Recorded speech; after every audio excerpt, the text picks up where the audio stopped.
Welcome to The Watcher, season 3, episode 24. I'm so good at English.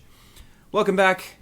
Pleasure to have you all join me again for episode 24, and it's going to be a good one, I hope, but we will have to see how good it ends up being. So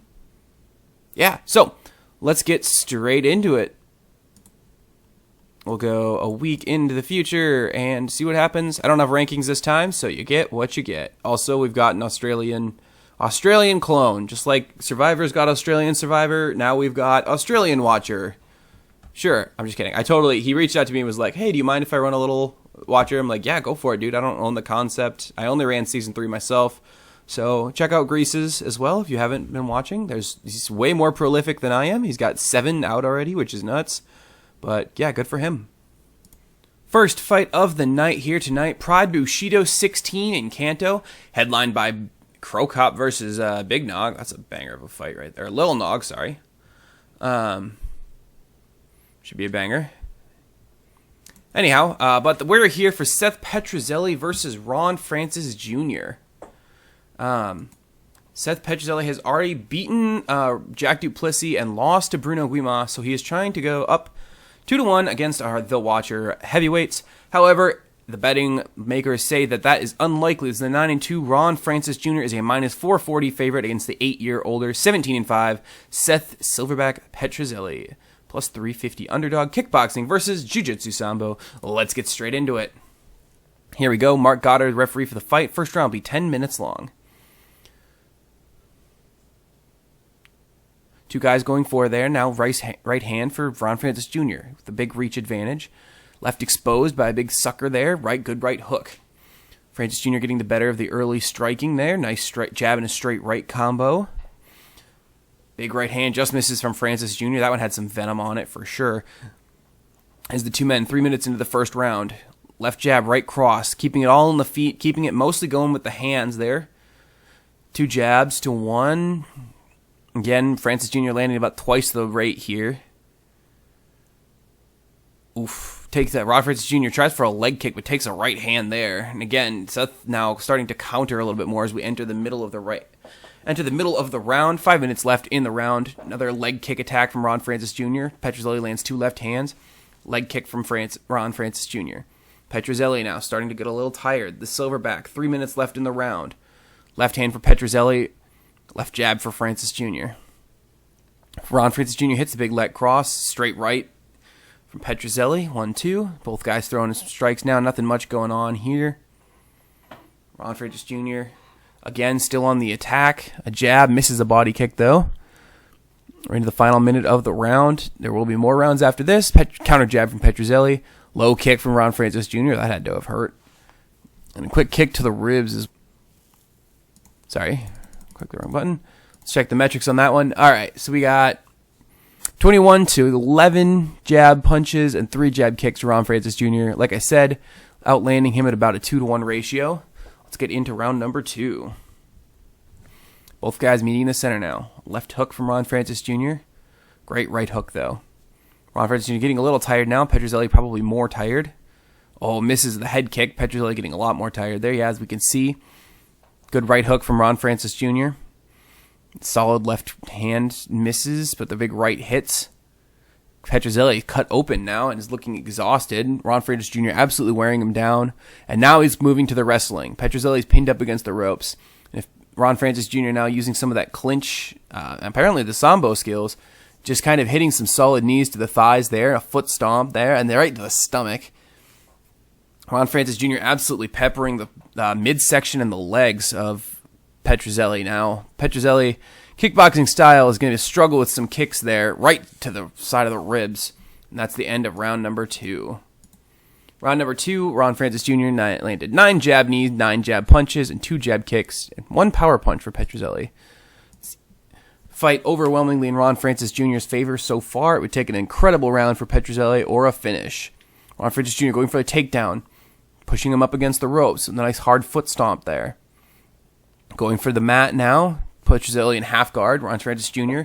going to do some ground and pound. Remember, he's got a jiu-jitsu base. Trying to pass half guard now. Almost into side control. They scramble. Petrozelli in top side control. That's tough. Petrozelli in top now. Needs a finish here, really. Throwing some ground strikes. Can't really get it. Ron Francis Jr. exhausted, though. Bigger man than Petrozelli for sure. Trying for a transition to a guard. Can't get it now. Petrozelli too tired to really put any kind of venom on that. He did land 24 ground strikes. Ron Francis Jr. landed a ground pass, 15 ground strikes, a takedown, and 2 jab kicks. Probably Petrozelli wins the last round, but I would say overall should be that Ron Francis Jr. did enough to win that fight. And all 3 judges agree with me. Ladies and gentlemen, your winner by unanimous decision, Ron Francis Jr.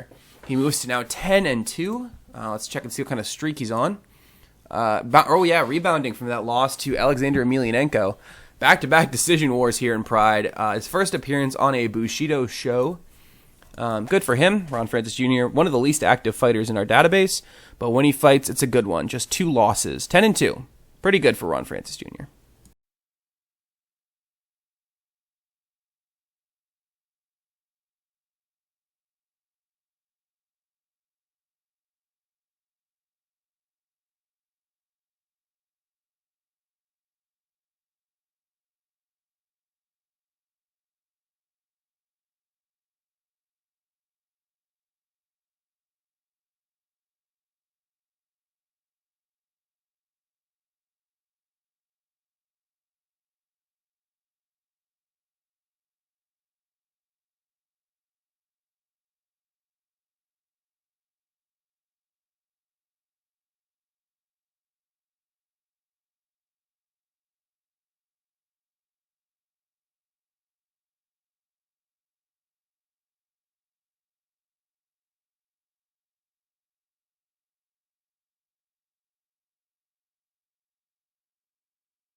Apologies for that, folks. I had a few issues with my microphone.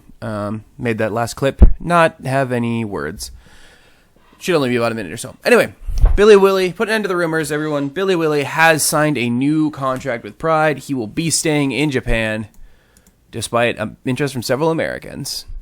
A little more news here. Machado McGregor has been booked to face Chi Lewis Perry. Chopper, I'm just going to call him Chopper. 6'9" heavyweight. 2-0 professional record, having faced Cyril Asker and Victor Pesta at Cage Rage, and has now made his way over to Pride. He's 2-0, and he'll be facing Machado McGregor, who is 6-1, having just come off a loss to LeVar Johnson in his Pride debut.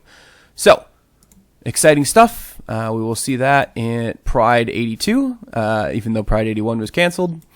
April 2013, so it will be on this episode. Very exciting.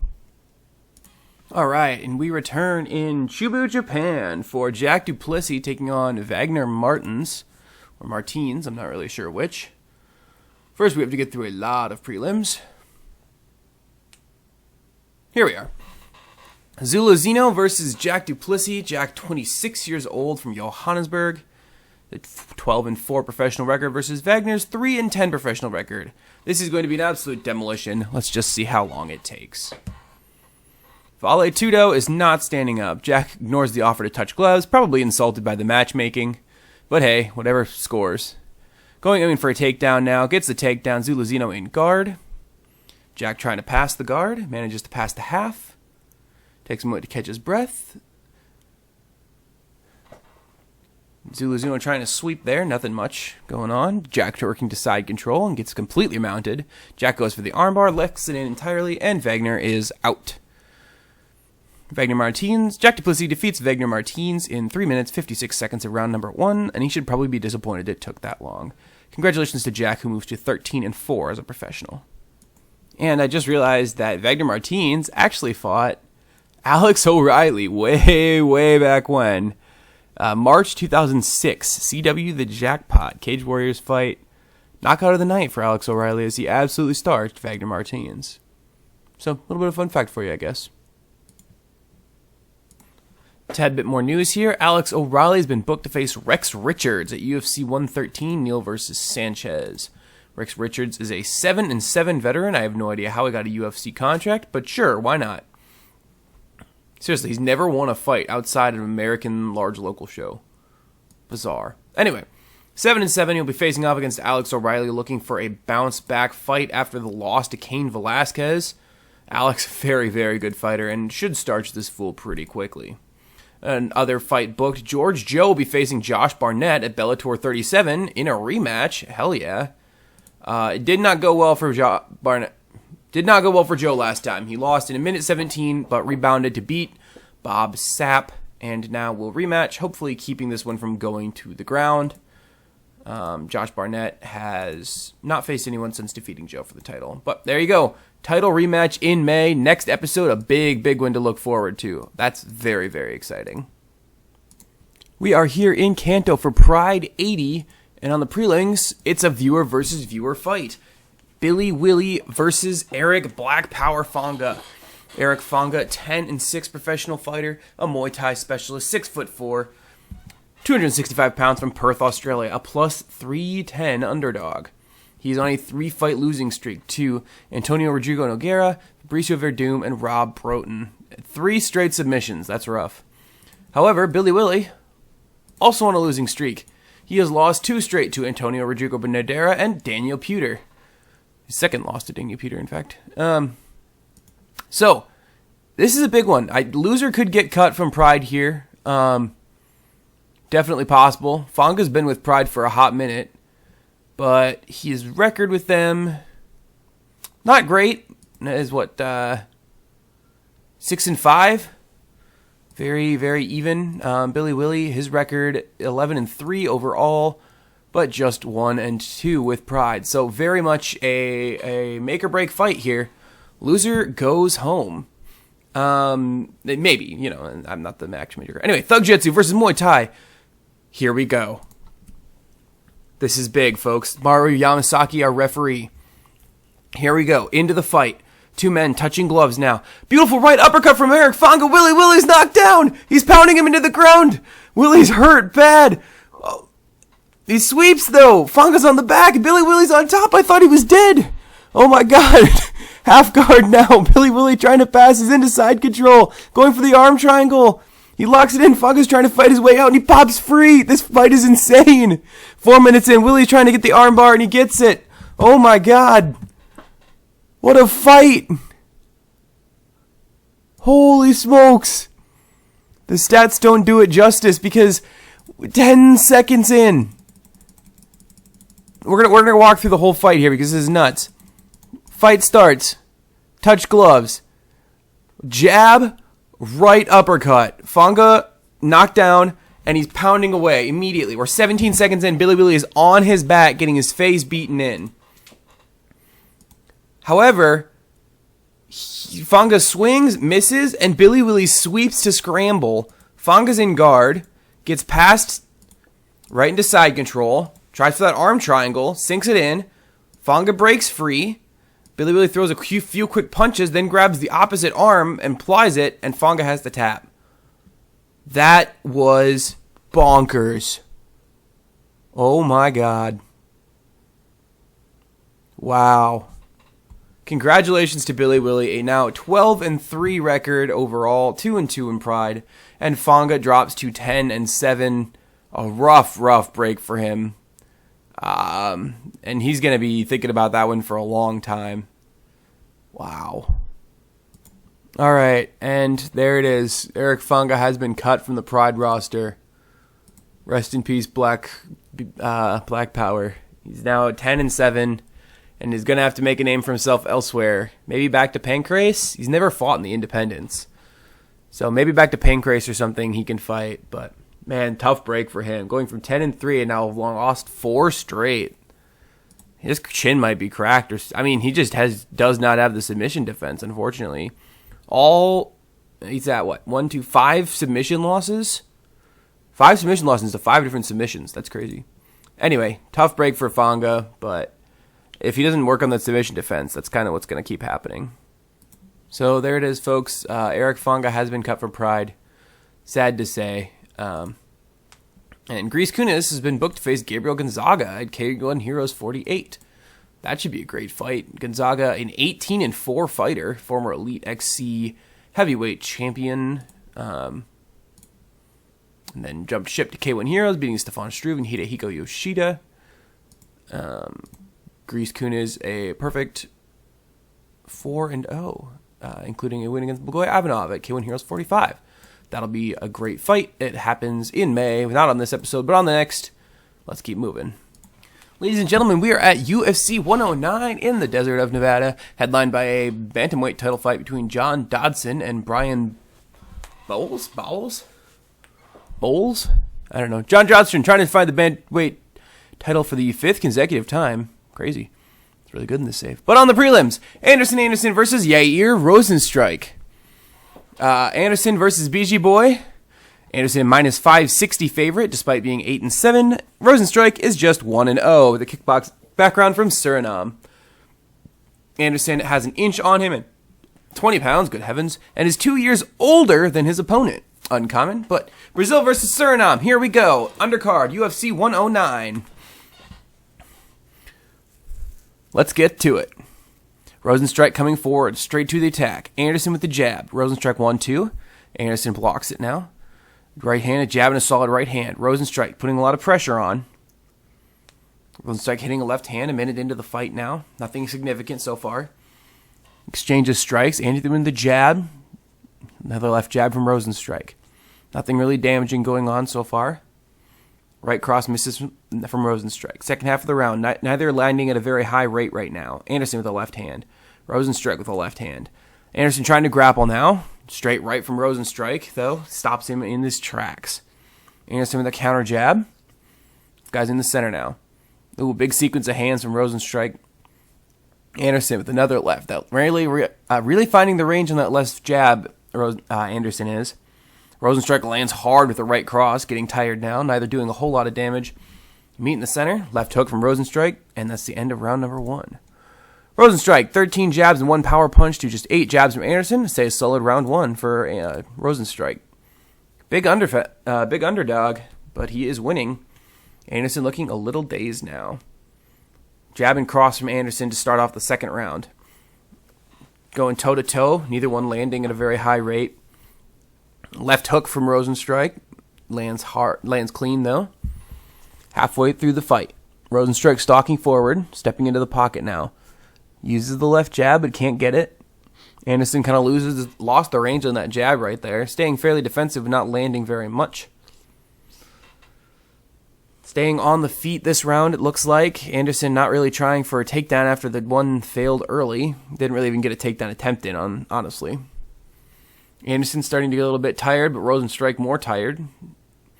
Anderson with a counter jab there. 1-2, nothing doing. And that's the end of round number 2. Anderson landed 4 jabs, Rozenstruik landed 8. And they say UFC heavyweights are terrible now.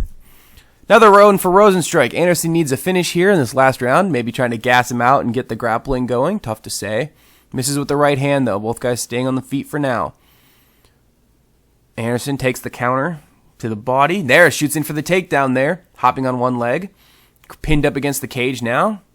Gets the leg, drags Rozenstruik to the mat. He's in half guard. Anderson trying to work up out of half guard. Anderson gets into the Kimura position, twisting the arm at a painful angle. But Rozenstruik pops his arm free, though. Anderson still has side control, though. Trying to move to mount now. They scramble. Anderson on the back, going for the rear naked choke. He's got it locked in, flattens him out. And ladies and gentlemen, the game plan paid off.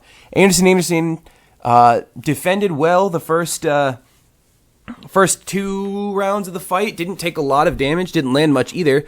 BG Boy got absolutely gassed, and Anderson used his superior gas tank to land a takedown in the 3rd round, and then go ahead and land that rear naked choke. Anderson makes a successful debut in UFC. I don't know. He's 9-7 now, and yeah, good for him. Rozenstruik falls to 1-1 in his professional career, and 0-1 in the UFC. So, I don't know, folks. Anderson, UFC winner. Tiny bit of news here. Ron Francis Jr. has been booked to face Marcos Rogero de Lima at Pride 84. Bald guy, fatter fellow, a little chubbier, 265. 9-2. Record, he has lost to Daniel Omi Lenz, nope. And Tiago Big Monster, but is on a 3-fight win streak at Cage Warriors Cage Rage and made his Pride debut last time out, defeating Todd Duffy. So, not a nobody for sure. Again, 9-2. 27 years old, Ron Francis Jr., 10-2, so pretty even fight there. Pride 84, that will be in August. We'll just fall into our next episode, and it comes with Fabricio Verdum versus Antonio Rogero Nogueira. That should be a great fight. Anyway, Francis Jr. versus De Lima. Ron Francis Jr., a colossal favorite. That's crazy, but good for him. Anyway, ladies and gentlemen, we're in Japan once again for a big-time fight. We're talking Heath Herring. We're talking Bobby Braxton. Bobby Braxton coming off a severe training concussion. The Texas Crazy Horse versus the Bruiser. 38-12 versus 15-4.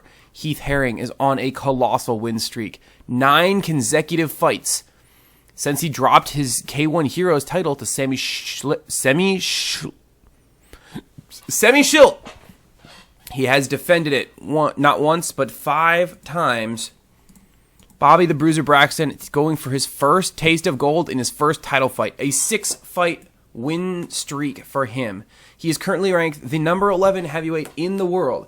He's a K1 Heroes legend, and he wants to be K1 Heroes champion. This is a title fight. We're going 5 rounds. I don't think it goes that long. Heath Herring, a wrestler. Bobby Braxton, a kickboxer. Minus 400 favorite for the Texan. The Canadian Bobby the Bruiser Braxton is ready to rise to the challenge, though. Here we go. Title fight. Let's get straight into it. That's right. The heavyweight title is on the line. None of our guys have won the K1 title yet, but let's find out. Here we go. Both men touching gloves now. Equal equivalent striking exchange, though. Braxton throwing a few punches there. Crunching kick to the thigh for Braxton. That had to have hurt. Big hook from Herring there. Hits the jab as the right hook blocked. Braxton can't hit the right head kick. 2 fighters coming together to strike now. Nothing getting through so much. Again, they're really dueling quite equally here. 10-minute first round. 2 fighters engaging 4 minutes into that round. Braxton is kind of swinging and missing here, big, but hasn't been punished yet. Goes for the low kick. Right hand blocked for Herring. Braxton steps into the pocket. Catches with the low kick to the front leg. Just trying to deal damage to that front leg there. Couple big punches dodged from Herring. Herring, great movement so far, but that's got to be exhausting for him. Bobby, though, throwing with venom, and that has to be tiring. Herring lands a left hook. Braxton nails a right cross. Herring's hurt. Bobby smashes him with the flying knee. He's down. Braxton going for the stomps and kicks. Herring hangs on. Holy smokes. Braxton just beat his head into the canvas, and Herring got back up and begged for more. What a fight now. Braxton back into the pocket. Lax jab, low kick to the legs.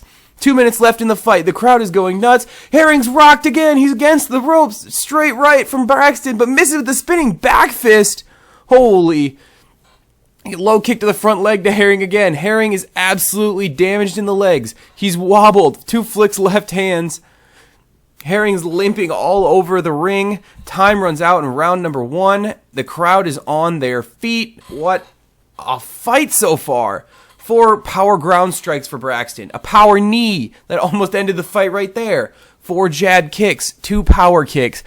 4 punch jabs and a power punch to 13 jab punches and a power kick. Braxton's absolutely winning this fight right now. Let's see if he can put an end to it or if Heath Herring will get back in round number 2. 5-minute round here. Herring shoots down for a takedown right away. Herring drives Braxton up against the ropes, though. Hits him with a knee strike to the clinch. Eats a sharp right to the ear. Now he's going with the knee strikes here, pressing him into the ropes. Bobby's fallen short here against dirty boxing and rope pins before. Taking a few right hands here. Not going well here. Herring going for that takedown.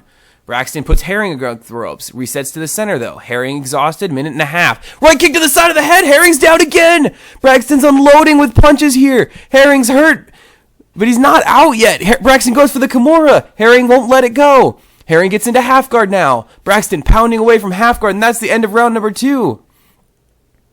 22 jab punches from Heath Herring, 2 jab knees. He had him pinned up against that side of the ring. However, Braxton reversed a takedown there or something like that. landed a... Oh, yeah, no, he took him down. He knocked him down with that right head kick with a minute and a half left in the round, and then spattered him for a minute, but Herring regained his guard. I don't know if you can KO Heath Herring. You hit him with a sledgehammer and he'd be fine. Into round number 3. The final round, even though it's a title fight, this is the final round. Braxton, left hand and straight right. Herring going for that takedown. He's going to try to pin him up against the ropes again. Tries for that trip. Braxton, though, down in half guard. This is dangerous. They scramble now. Herring on top in side control. Dangerous for Bobby Braxton. Herring attempts a Kimura.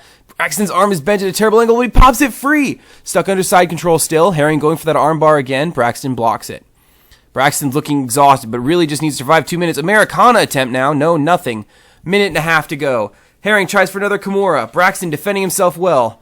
30 seconds left. Herring unloading with elbows. Can't get it done. That's the end of the fight. That round, 18 ground strikes, 0 for 4 submissions, a pass. Braxton didn't do shit in the third round, but I think he did enough in the previous 2 rounds to win. Let's find out. Here's the official decisions. Tokahu Hino calls a victory for Braxton. Mushinokoji Surzawa has Herring as the winner, which means your winner by split decision, Bobby the Bruiser Braxton, and new K1 Heroes heavyweight title. And it was an absolutely heroic effort, Bobby the Bruiser Braxton tonight, putting down Heath Herring twice and then surviving 4 submissions in under 2 minutes. What an absolute warrior effort for the Canadian. He holds the title above his head. I don't know what the hell they mean by the fight being decent. That was nuts. Unbelievable fight. Braxton just had the power. He couldn't put Herring away entirely, but man, he knocked him down 3 times, nearly finished him several times. But at the end of the day, Bobby the Bruiser Braxton's luggage is a little heavier on the way home. And he goes to 16-4, and it stands at the top of the K1 Heroes Mountain. Congratulations, Bruiser. And we are back in Kanto, Pride 82. Remember, we skipped 81. Pride 82, Machado McGregor versus Kai or Chai Lewis Perry. I'm going to go with Kai.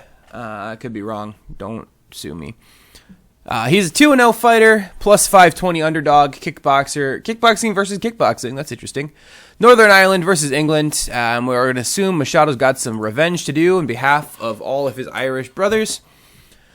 Let's get straight into the troubles here. The troubles between the two of them start with Machado striking him back to the corner of the ring. Low kick to the front leg from McGregor. Quick exchange of strikes, nothing much doing so far. Now McGregor walking him down. Lewis Perry hits a counter left hand, but a big body kick from McGregor. Perry's in the corner now. Firing off a counter jab, it can't connect. Crunching right hook from McGregor. He's trapped in the corner now. Stepping into the pocket and hits a left hand. Lewis Perry cannot fight his way out of the corner right now. McGregor misses with the 1-2.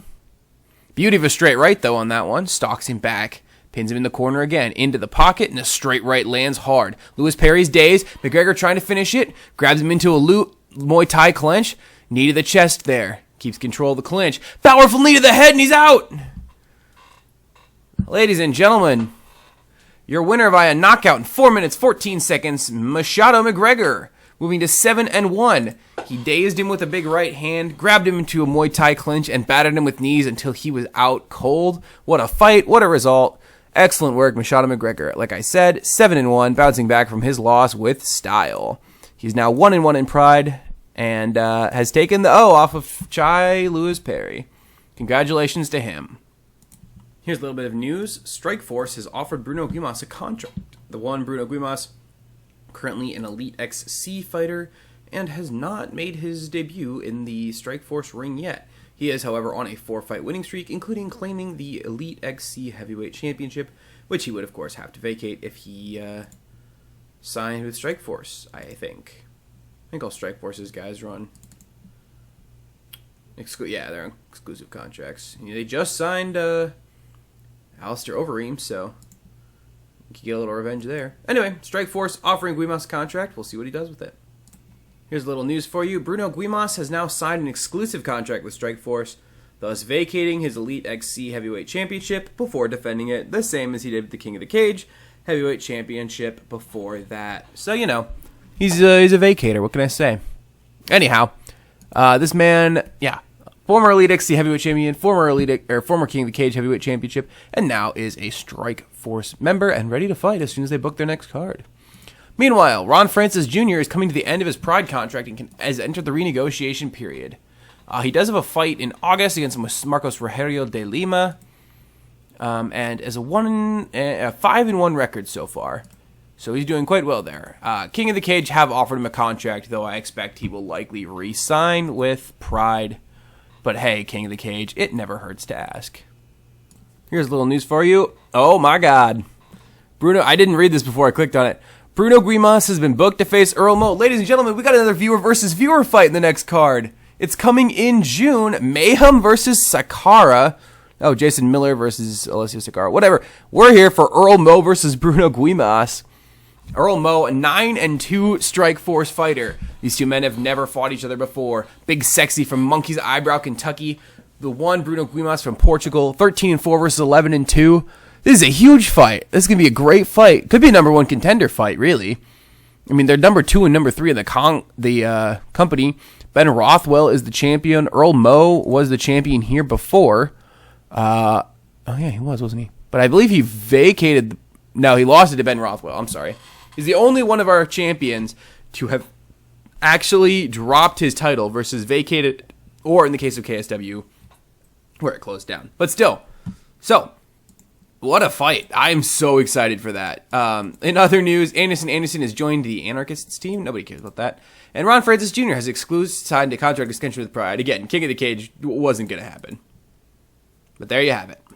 All right, a final bit of news before I log off. We have finished the first third of 2013, and Jack Duplessis has been booked to face Mariusz Pudzianowski, the Dominator, who's mostly being dominated by anyone and everyone with a pulse. So, should be a fairly easy win for Duplessis, who just came off a great win over Vigna Martins earlier in this episode. Should put together a nice little 3-fight win streak. Hope to get picked up by somebody. Maybe K1 Heroes? Hard to say. Anyway, that is it for this week, this month, this episode. I hope you enjoyed. I certainly did. And we will catch you on the next episode of The Watcher. See you next time.